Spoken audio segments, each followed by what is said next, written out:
how are we addressing the things that are really hard to measure, because that's everything that we have to measure once they get to the other side. So, Somiah, you'll appreciate this one. We mentioned Seth Godin the other day when we were talking, and Seth Godin wrote an article about education, and one of the quotes in that was, "Education needs to be inconvenient because it relies on effort and discomfort to move us from where we were to where we want to be." So, Susan, what are your thoughts about that quote? I have a book in my office that's 300 pages of global best practices in accountability, for transparency, for assuring that all students are getting what they need, and models of school quality and evaluation. We're trying to do everything in this country, and it's state by state with the same. So the headline is ReimagineRVA 5 years ago. What are all the details? Allow educators to innovate and meet the need, and that would be my fantasy, and maybe I'm not drinking coffee for that fantasy.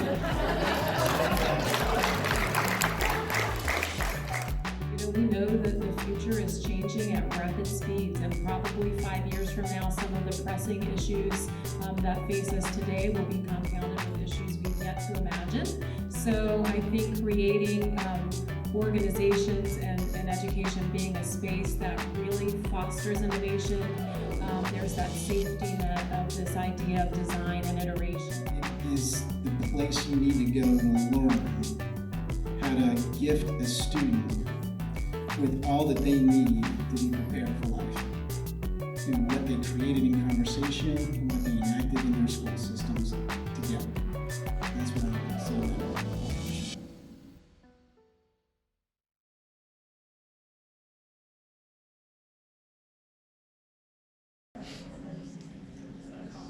Good evening. My name is Robbie Moose, and I'm principal here at Hungry Creek Middle School. It is my honor and privilege to welcome you here this evening for ReimagineRVA and to hear from our panelists as they highlight innovative practices that will assist us in preparing our students to be life ready. Before we begin, I would like to highlight a few of our special guests who have joined us this evening. Representing the school board from the Brooklyn District, Mrs. Beverly Cox.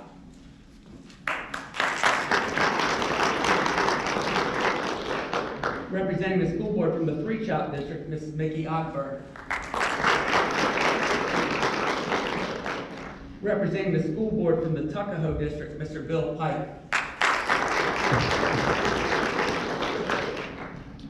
Also, we have numerous folks who support us here at HCMS on our journey of deeper learning from the central office level. If you are here from central office, I ask that you please stand and be recognized.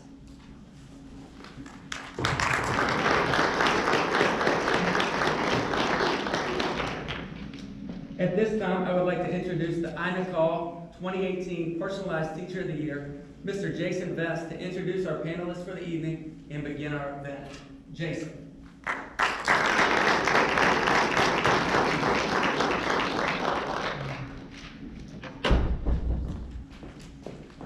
Hello, everyone. Thank you for being here. I'm going to introduce the panelists in a minute. But I want to give a brief history of education intro. Schools today are based on an educational model dating back to 1893. I want you to let that soak in for a second. A group of educators called the Committee of 10 actually anticipated the shift in our economy from agriculture to industrial. They stepped up to transform education in our country from the one-room schoolhouse to a factory model. The biggest obstacle to advancing education in 2019 is that we still cling to that century-old model. Students shuffle from subject to subject, class periods punctuated by ringing bells. They memorize, cram, drill on low-level material, and develop skills for jobs that no longer exist. Just like the Committee of 10 did 126 years ago, we need to continue to reimagine the purpose of school. Thankfully, in Henrico, the city of Richmond, and the entire Commonwealth, we aren't just talking about it, we're actually taking action. We have dedicated individuals that have been and continue to transform education so that all students are truly life ready.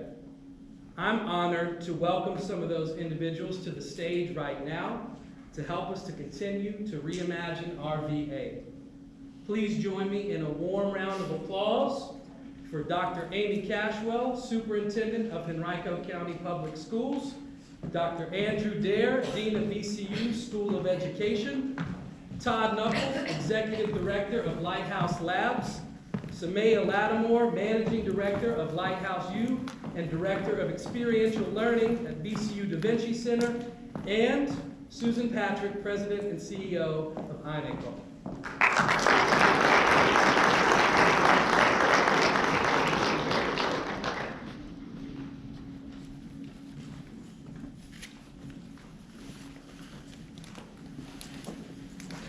All right, so wouldn't be a school event if we didn't have to share, so we'll be sharing microphones this evening. I've already briefed the panelists, but I want everybody in the audience to kind of get the layout for how we're going to do things. Ultimately, we'll have a modified Q&A format where I will ask a question directly to one of the panelists. For the first and last question, I'd like comments from all of you. For every other question, once the initial panelist makes a comment, the question is open to whomever. I'd also like to encourage you all as panelists to ask follow-up questions of each other as you see fit. And for you all in the audience, I can't let you just sit idly by. So we've allotted 30 minutes after the panel to share wonderful, great ideas about how we continue to move this conversation forward. That will take place in the cafeteria. My students that you saw walking in said that I should literally trap all of you all in with the lunch tables to force you to stay and talk. Not joking. All right. Are there any questions about the format from the panelists? All right. So I'm going to get us started by making a statement. It's 2019. The educational model implemented by the Committee of 10 is outdated, and it will not prepare students for college or life. In your respective fields, you all have helped reimagine what education looks like. So would you all please share some examples of the innovative work taking place in your fields that has been successful and challenges outdated systems? Susan, start with you. Thank you, and thank you for inviting me, and it's an honor to be on such a panel here in Henrico. I work for a nonprofit that researches changes in the future of education around the globe and around the U.S. And some pretty significant changes have been happening in how people are exploring or re-exploring the fundamental purposes of our education system. They're asking questions like, was the system as we currently have it today designed to ensure that every student has a path forward to future prosperity, future health and wellness? Are we ensuring that our communities are going to be able to thrive in the future? What is happening with the future of employment and the future of work is fundamentally changing what is going to be available in terms of future jobs.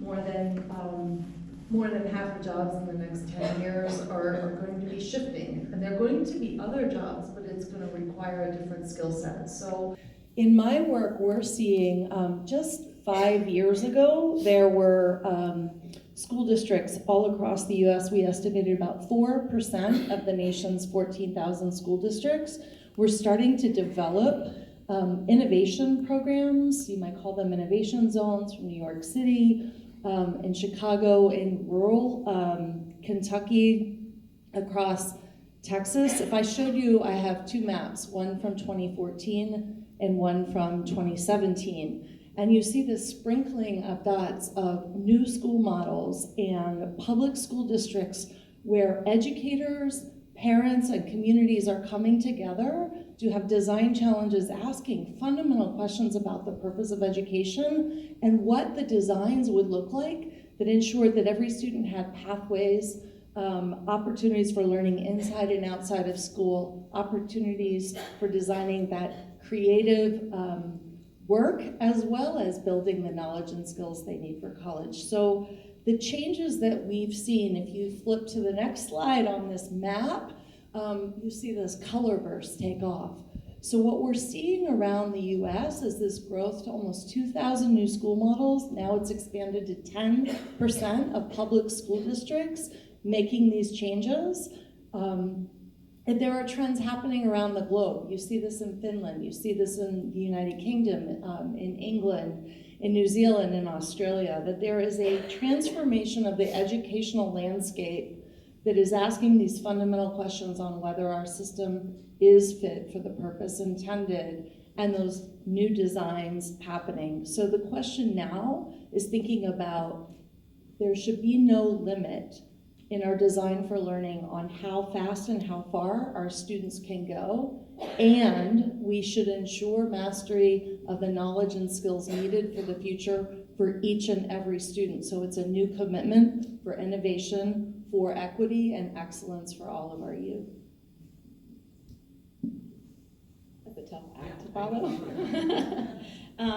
So as Jason mentioned, I am in a joint role with Lighthouse Labs and the VCU Da Vinci Center, and an exciting shift kind of prior to this joint role was coming from Virginia Tech to VCU, as VCU was joining and really kind of changing leads in some of the research universities across the Commonwealth of Virginia as really being the front runner and the thought leader in innovation and education around entrepreneurship and innovation. And I say that because since 2014, James Madison, Virginia Tech, UVA, William & Mary, Old Dominion, VCU, and George Mason have all for the first time had roles in leadership, from executive directors of an innovation entrepreneurship center all the way up to associate provost or vice president positions in research and innovation for the first time. And so VCU had already had a role in that, and they were extending that role up into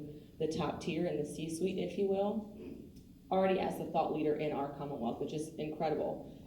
And in doing so, they were looking at some of the challenges that we're facing as higher ed institutions around innovation and entrepreneurship, and thinking about how do we widen the funnel, how do we reach more students, how do we think about access and diversity and inclusion. And a pilot program that had been about 4 years in the making had been accepting 6 companies each summer for a pre-acceleration program. And when the new executive director joined at VCU, now I think 2, maybe going into his 3rd year, said, hey, we can take 6 teams for a pre-acceleration program, or we can take everyone that applies. And we can whittle that funnel through and find out what the needs of the masses are, and see how we can adjust our needs, or our curriculum or the offerings that we have in an experiential manner to the students that we serve on campus. And so instead of taking 6, after having applied and combed through hundreds of applications, they had 140 that applied and 140 that were accepted, which yielded 20 companies. And for an executive director at a major research institution, not only highly regarded in the Commonwealth, but on a national level, especially with our medical school, to take that risk he got a lot of pushback, but he said, as a leader, the buck stops here. And if this fails, I'm the one that has to stand in front of the guard and say, it was my idea, it was my team, and I have to give them the tools to implement. And so I think a lot of that comes with not only having the crazy idea, but having the guts to follow through. And then that has allowed us to have the understanding that a new curriculum in human-centered design would be desired, which is the first undergraduate curriculum offered in the States, in the United States, other than master's and PhD level. So we wouldn't have known that if we had not taken that initial risk and seen what the needs of our students were. I got one. Thank you all once again for your attendance tonight, the conversation to follow. I'm going to break ranks and blow up the question and answer format right out of the gate, because I'm here as a curious participant as well. I'm just going to come back to you, actually, with a question, because I was just fascinated by what you said. Can you cite like a couple examples of what is deemed innovative? You mentioned, with school districts moving that way. What are just a few concrete examples of some innovation that you've seen or witnessed that these communities have brought about inside their school systems?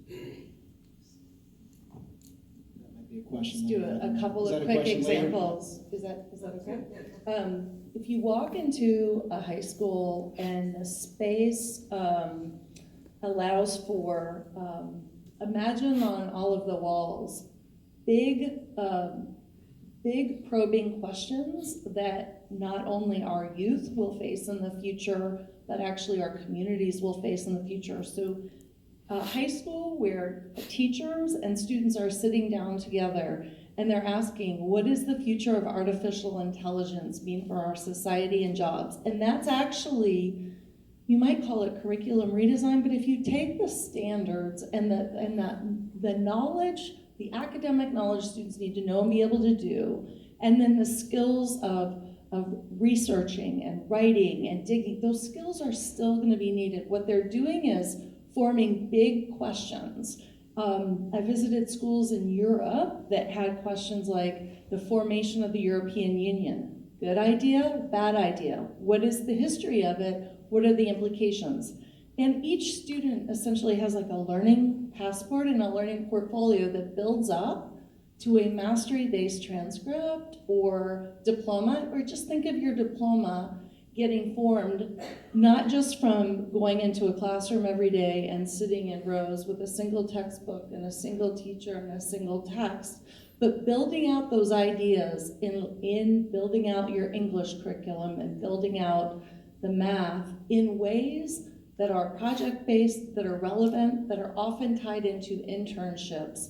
So if you walked into a school, you might see all of these big ideas. You might see the ways that students are progressing. You'll see students working in small groups. It looks a lot more like a modern office space and people working on projects over time. They're still hitting the same high expectations for all students.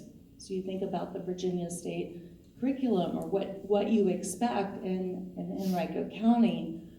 Students are still hitting that, but they're building up a portfolio of work and exhibitions, and often towards the end of a gateway, at the end of middle school, at the end of high school, they have a body of work that they present back out to the community. They have connections in with future work. And the other piece is there are universities right now, Stanford, University of Michigan, UVA, that are thinking about how they're going to reimagine college access so it's relevant for the future workforce that will look a lot more like these exhibitions and projects coming in the door. MIT is already requiring this. So these things are shifting to better align to the needs, but when you walk into a school, you see students taking ownership, having voice and choice in the method of which they learn and how they present that evidence of their learning. Essentially what you described is acceleration. So if you think about where we sit in terms of what I like to call an executive MBA on the fly, we're having founders that are asking their own big question about a marketplace, about a product or an innovation they want to put in the market, and we're coming alongside them with mentorship and resources and capabilities over a 3-month period for them to find their own way, essentially. That's what acceleration is. It's how you accelerate an individual. You can't make the decision for them. They have to come to their own conclusions. They have a problem statement that's uniquely interesting to them in terms of the product that they want to pursue or the market innovation that they want to bring to bear.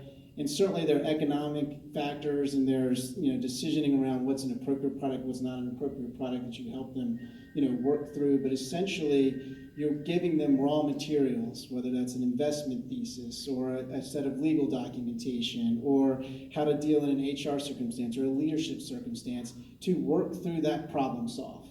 And we're going to talk a little bit more, I know, in this panel about minimum viable products and how some of these techniques translate from lean startup into potential education curriculums. But you basically describe what I would walk into at the beginning of a 3-month process. It's just we haven't posed potentially a hypothetical question. We're actually dealing with someone's livelihood and the question that they're posing to the marketplace. So I think it's a perfect example of what we're doing in acceleration is simply creating a process by which that exploration can be known. It can be made accessible to more people because it's not behind closed doors and secret meetings and stuck with the Illuminati. It's out in the open. You can apply for it. You can, regardless of your background and previous experience, you can be accepted into it. You can go through that process and get some support for answering your big questions. So wonderful answer and great setup, and that's really where we see acceleration as kind of changing a model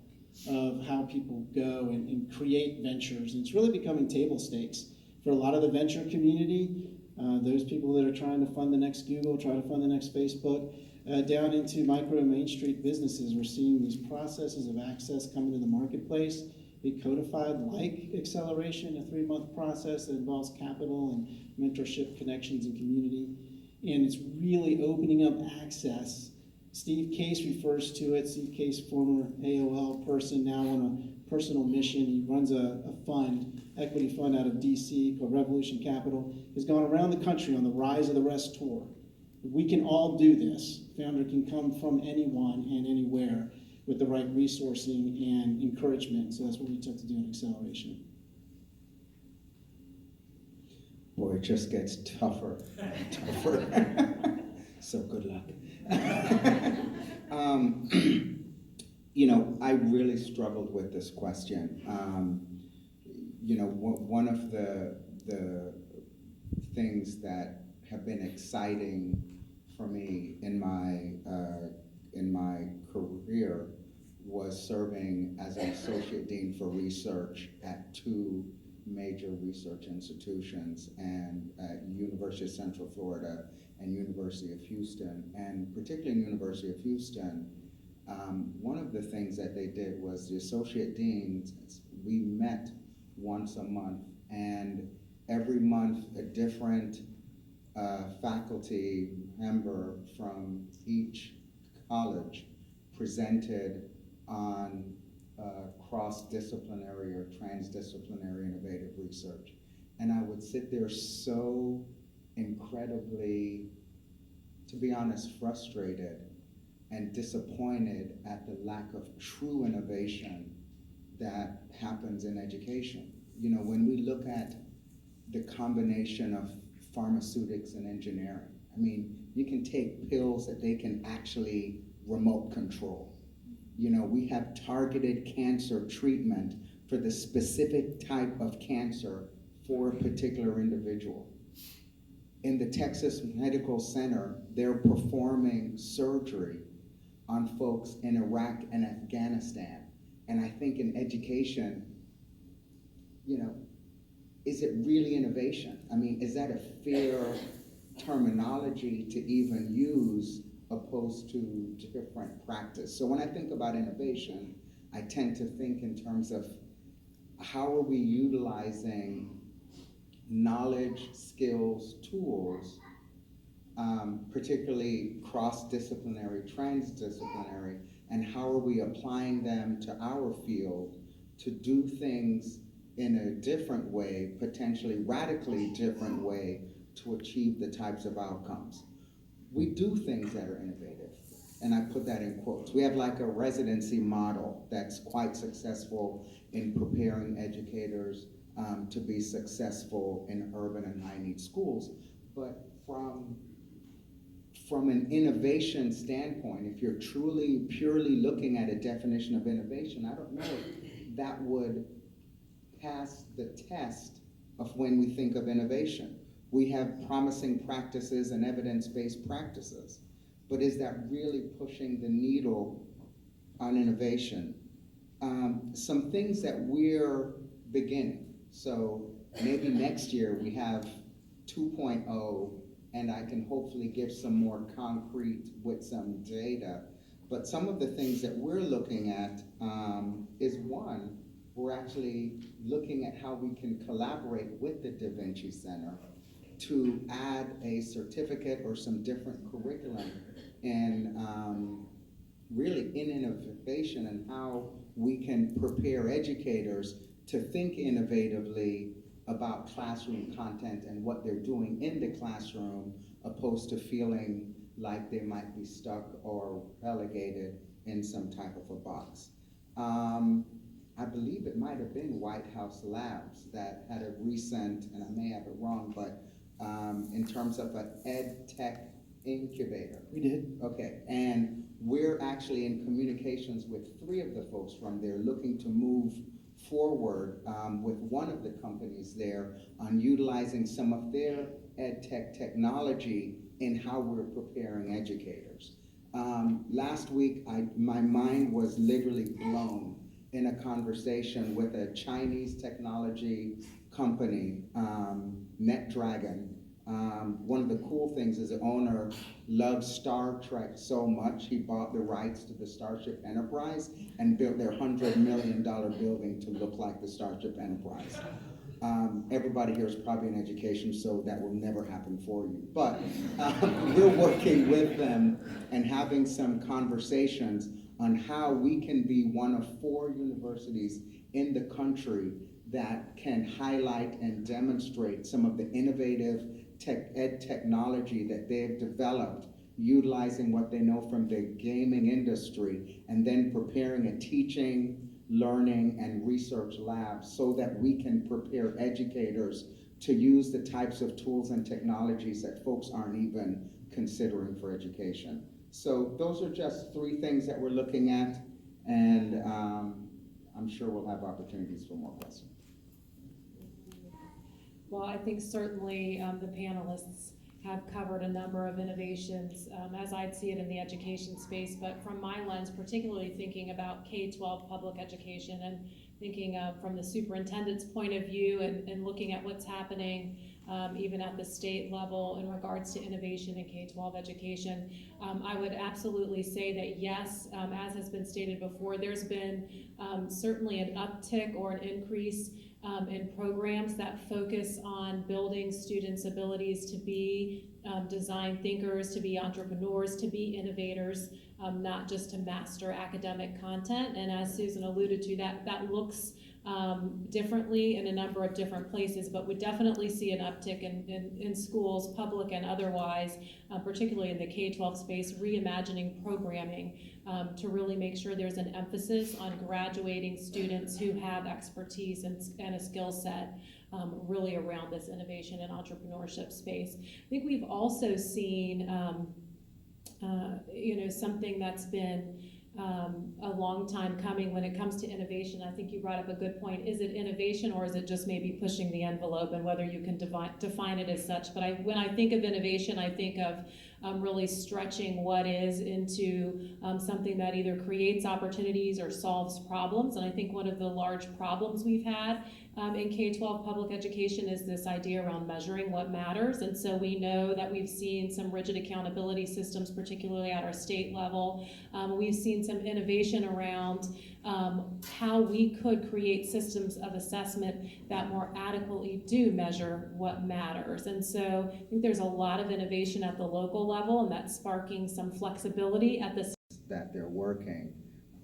At least the conversations that I have with educators is a concern on if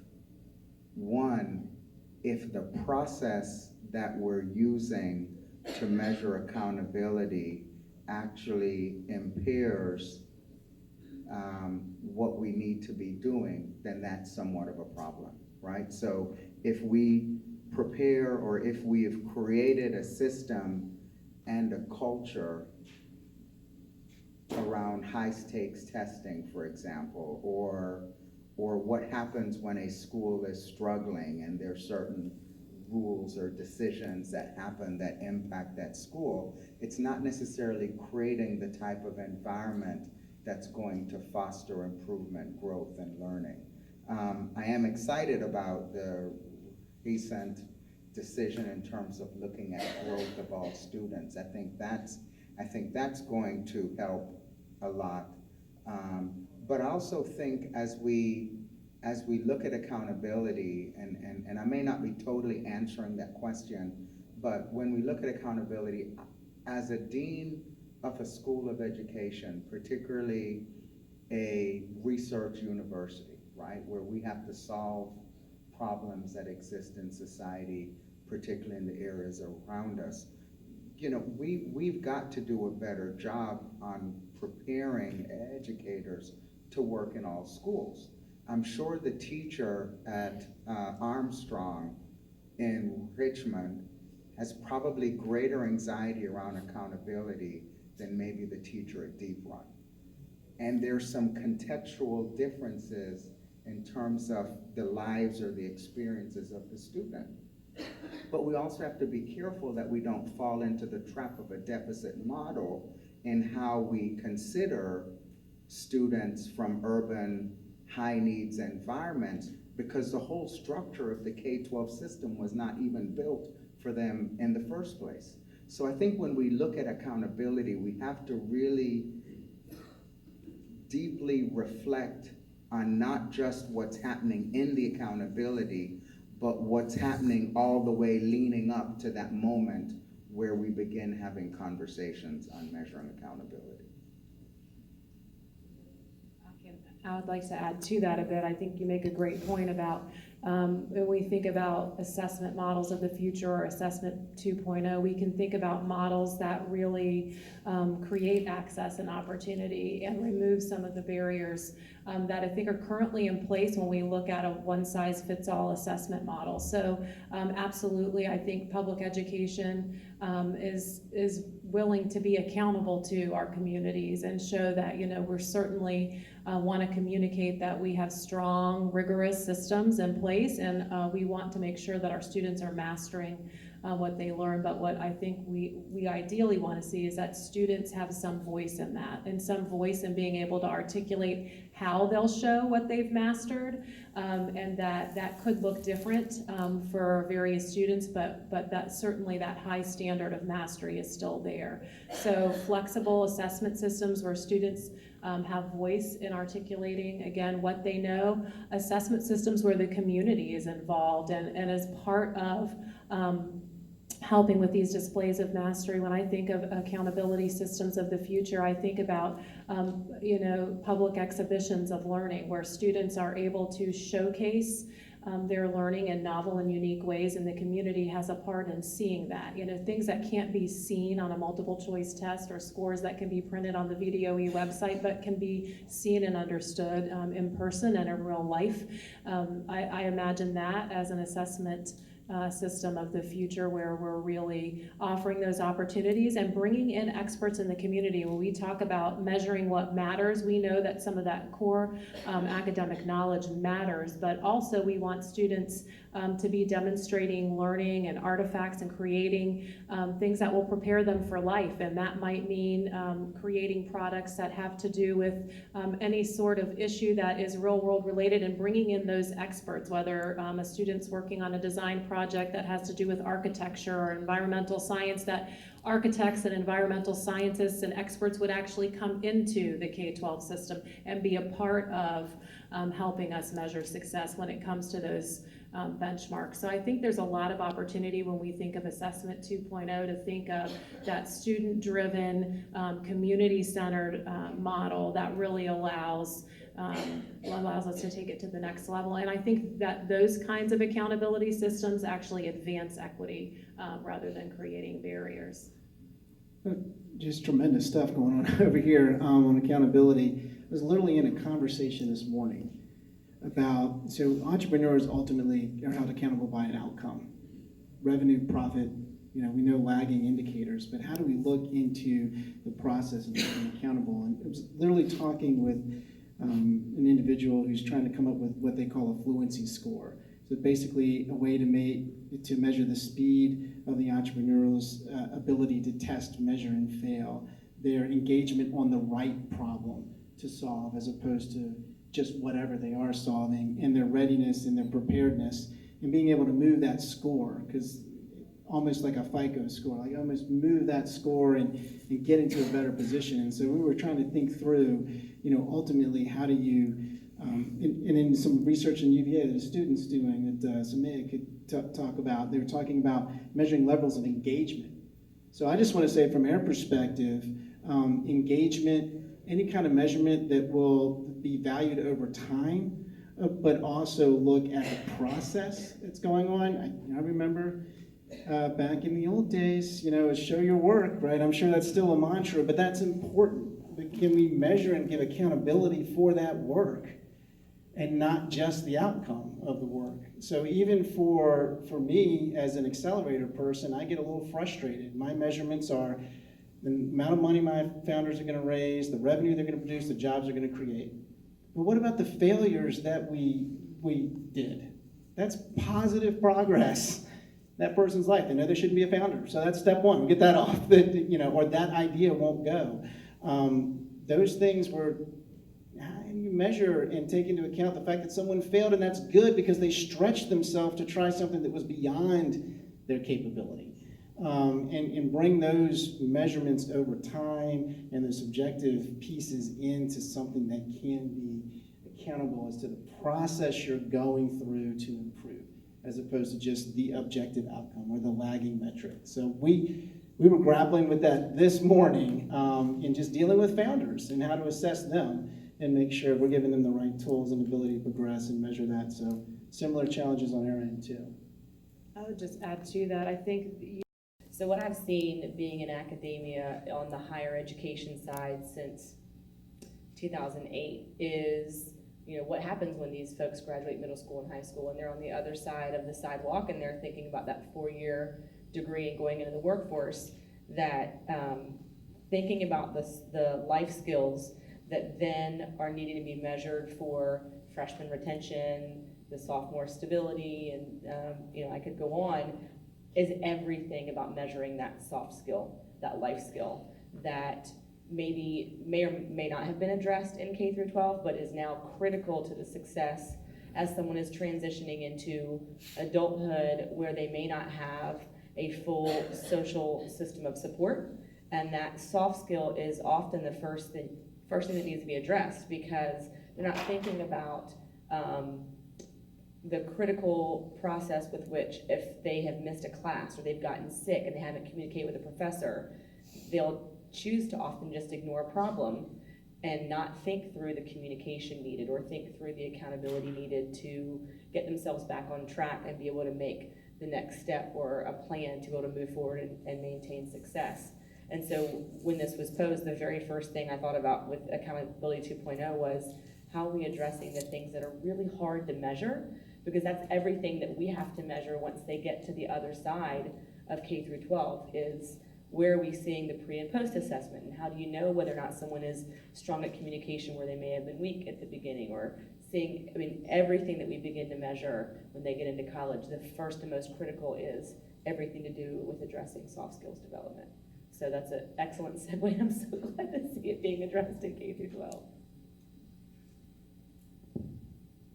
So, Somiah, you'll appreciate this one. We mentioned Seth Godin the other day when we were talking, and Seth Godin wrote an article about education, and one of the quotes in that was that education needs to be inconvenient because it relies on effort and discomfort to move us from where we are, to move us from where we were to where we want to be.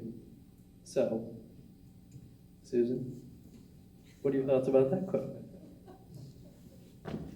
Are we still talking about accountability? I don't know. No, we moved on. It could be accountability, maybe.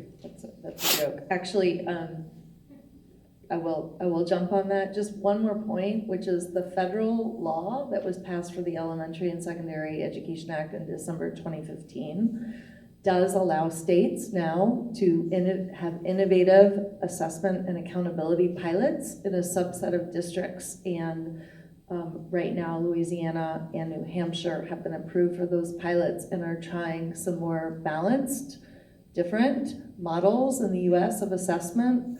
I have a book in my office that's 300 pages of global best practices in accountability, for transparency, for assuring that all students are getting what they need, and models of school quality and evaluation. We're trying to do everything in this country, and it's state by state, with the same test. There are ways of doing this that are more balanced, that give you the data. I would argue that our autopsy formation of getting summative data is not quite modern or innovative. There are ways of having a better picture. And instead of letting a kid go all the way through Algebra 1 and waiting till the end of the year and they've missed 60% of it and have to retake a course in 3 weeks in the summertime, is not what's gonna help our kids succeed. So there are new ways of looking at accountability. In terms of discomfort, it's gonna be uncomfortable when we talk about the policy shifts that are needed to help support these changes, but fundamentally, where the magic in education happens is with the student and the teacher and the parent in the context of community. And we all know that these changes are going on all around us. There are things that technology can be helpful for, but technology is only helpful in the context of the system in which it operates. So if you keep layering technology on old models, you're getting more of the same. If we're talking about asking our students to really challenge themselves on important questions, technology can give you access to far more information. On basic skills and literacy and numeracy, technology is actually really good at pinpointing where those gaps are, and we know that if we can fill in those gaps, that we have seen students accelerate. The students that were way far behind can catch up and accelerate if you fill in those Swiss cheese-like holes in their learning, especially on the basic skills. So the question on, like, you can't get so uncomfortable that you can't function, right? You need to build a bridge, and that is why these conversations around what do we want our students to know and be able to do sounds so simple, but I feel like communities have been frozen out of that question for 20 years since No Child Left Behind. We got pushed in a direction, and now we really need to open that back up, because there are ways of building that bridge to what these new designs look like. There are micro schools being created that's happening from classroom to classroom, from school to school. If you go up to Pennsylvania, Western Pennsylvania, it started with 3 or 5 schools around Pittsburgh.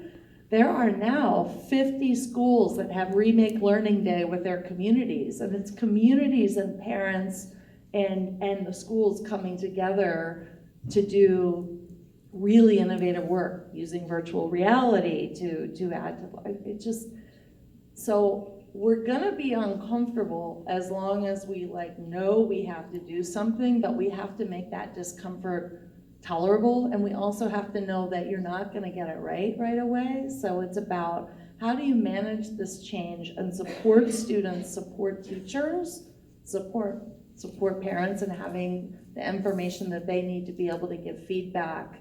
It usually is 3 to 5 years when you start to move these new learning models, and as long as everybody stays involved in the long haul, you can manage that.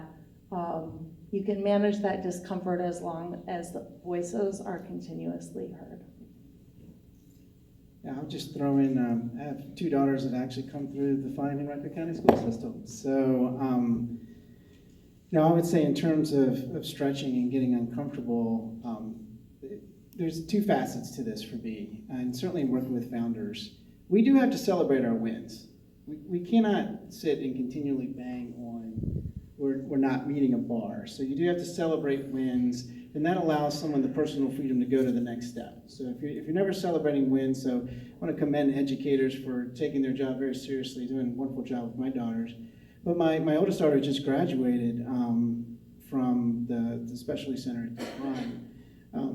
One of the issues we ran into was I don't think she ever came to a place where she felt she could fail. So how do you stretch someone when they're afraid to fail? So I don't know, in creating comfort or discomfort, and being able to deal with that failure. Instead, it's just anxiety about the A. I've got to perform.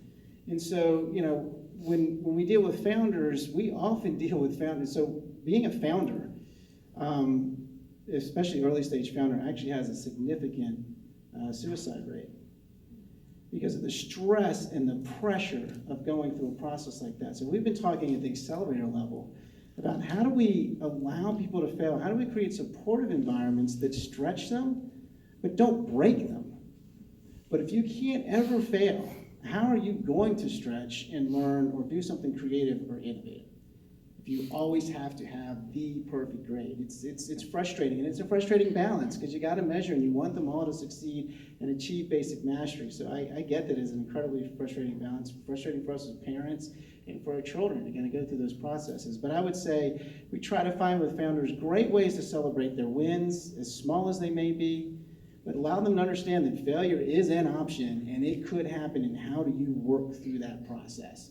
And a matter of fact, for most founders, it will happen. It's almost a guarantee. One of my favorite quotes from Peter Thiel is, being a startup founder is like chewing broken glass. You get used to the taste of your own blood. Now that's a terrible word, that's a terrible picture, but it's an arduous task. So we do have to have some preparation and just being able to manage through that and understand that your identity is not in your work. It's not in your grade. It's beyond that, and we can nurture that and build out what's unique about you and still measure that successfully and allow for failure and push so that they do feel like they can strive and take a next step of an endeavor without, the entire world's going to collapse. 5 years from now, we're all sitting at our table, chair, wherever we drink coffee or whatever we drink in the morning, and somehow there's an article in the paper that is talking about this evening. So the headline is ReimagineRVA 5 years ago. What are all the details? Everyone has to answer. I'll just start that in every state I've been in 48 of the 50 states in the last couple of years, it's one conversation at a time. And while that maybe sounds daunting, 2 years ago, there were half the number of new schools. And if you talk to students in those communities about the learning that they have access to, I think they understand, the educators, the students understands that they're now igniting what's possible for them, and they're now becoming the future makers. So I think if I were reading the article, I would love to see that the community came together and started a series of conversations that happened at people's houses over dinner. It happened in public forums like this, and it re-engaged full across the community in one-on-one conversations and bigger conversations around what is the purpose of our education system and what are the steps we take to take action and design. And in 5 years, we'll have not 1 or 2 or 3 new innovative design models starting, but we actually have 50 and then 150, and then it no longer becomes a question of whether you can send your kid to the school that has that innovative learning model that will prepare them for their future and give them pathways that matter to them and are connected to their goals and the goals of a healthy and prosperous community, but it will be available to all. So one of the challenges that I think we have in innovating in higher education, or I should be more specific, in teacher preparation.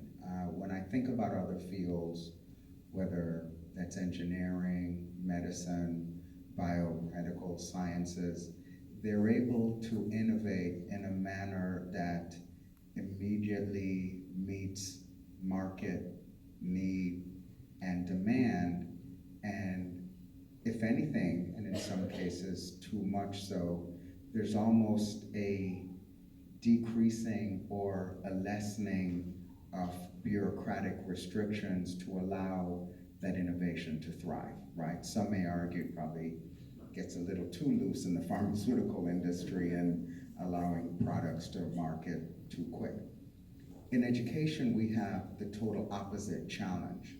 We are so heavily bureaucratized, which I don't know if that's a word, but we're so heavily bureaucratized that for us to really think of true innovation, there's some legitimate guardrails in terms of, I can't just get all wild and crazy and prepare a new educator who teaches in some new innovative way using new innovative technologies, because they may not be able to get hired because they can't fit into a particular box. So 5 years from now, we found out that in the audience were about, who knows, some key bipartisan politicians that left so just blown away that they decided to stay to make a decision to stay out of education and allow educators to innovate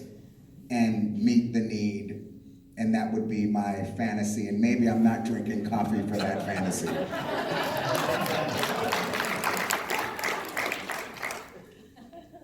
So 5 years from now, I would hope that public education is a space in which innovation is the culture and not just improvement and the iteration to improve upon what we're already doing. You raised a great point earlier, when we were trying to point to some specific innovations and raising the question, well, are they really innovations? Or are they just the next iteration of something?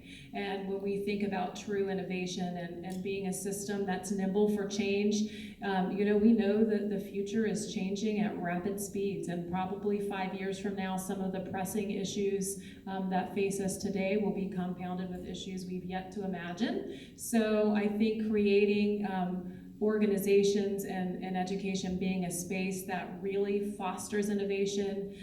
There's that safety net of this idea of design and iteration. And while that's a much steeper climb than improvement, when we think of improvement, that's like now thinking how we can get better at what we're doing now, and innovation thinking is very future oriented.